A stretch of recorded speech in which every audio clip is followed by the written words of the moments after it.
being humble, I know you are, but wouldn't you say you really single-handedly made the Iron Man movies, of course, and really kind of Being revived humble. and made Marvel. You put Marvel on the map.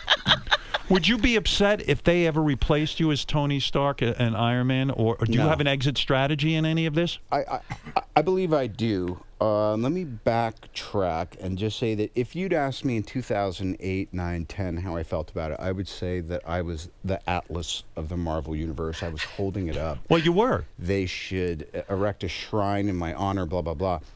Whatever. I really just got to be the front man in a band that was going to be in the Hall of Fame no matter what. Yes, but you put the franchise on the map. Had you fucked it up, had you not played it well, it could have gone wrong, and that could have been it. Sure. Now, look. I think everybody winds up, for the most part, getting the jobs they're supposed to get, and the rest of it is sour grapes and why isn't this happening for me, and, oh, you know, I only get the stuff he turns down. It's really kind of more of a world view.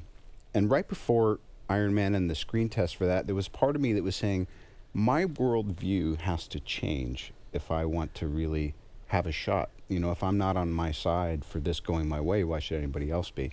And I'm not saying that's really what made the difference, but there is a bit of destiny involved in a lot of this stuff. So you mean you kind of willed yourself to change your attitude? You said, hey, I'm going in for an audition for this movie. I really want Iron Man. I'm going in for Favreau. I want to make sure that these guys, and fuck all the other actors and their thing. I have to come in here and make it my part.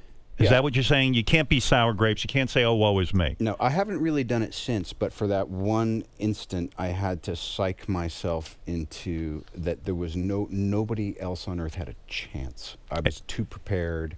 I was too confident. Was it a great audition, in your opinion? I think, obviously it went pretty well. But that's the funny thing about confidence, too, is confidence, the incorrect amount of it, and nothing will ever happen. Staying in the pocket with it for a while only lasts so long. You even have to transcend that because it's still, because everyone goes like, oh man, you know, Tony Stark is so confident and, you know, you must be that confident. And I'm like, I'm portraying someone who's a very kind of broken guy, but his facade is that he's confident. So to say that I'm just the facade is to kind of shortchange how human we all are. Explain this to me, because I'm not an actor and I don't understand how you develop a character. Are you telling me that when you go in it, and it's a comic book, you know, it's Tony Stark is this character, right? And you can read the comic book, but would you go and study a confident tycoon and kind of take on his persona? Is that a way of getting to that character? I was just thinking, this is me, and I am in this situation. That's what you do? Absolutely. I am a tycoon. I'm brilliant. Yeah.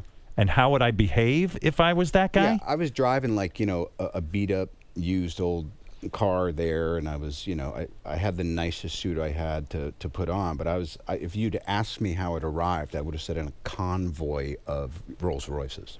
So there's nobody, you're not doing an impression of like a super successful guy. You're not, it's not an impression, it's you as imagining yourself as a super success. Yeah, in this instance. Other times it's different. I don't really have a method or a process that I use, but I know that when whatever's going to work for that role or whatever, when it hits me, I know it.